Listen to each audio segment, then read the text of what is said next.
To master Japanese ramen, start with the broth, the heart of the dish.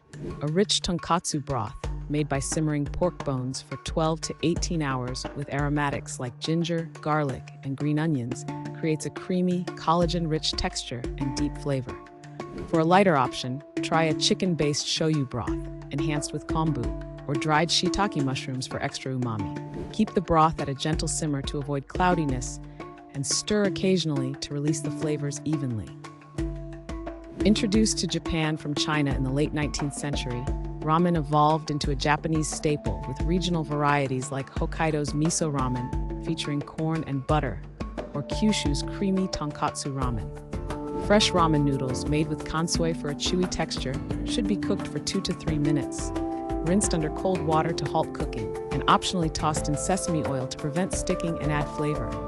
Classic toppings such as chashu, menma, nori, ajitsuke tamago, narutomaki, and green onions provide texture and flavor.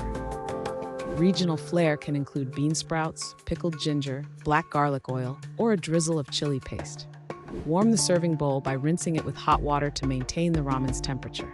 Pour in the hot broth, layer the noodles carefully, and arrange the toppings thoughtfully for visual appeal.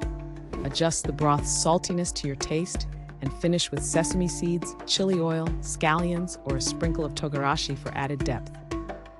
With care, creativity, and practice, you can recreate an authentic ramen experience at home that rivals the best ramen shops.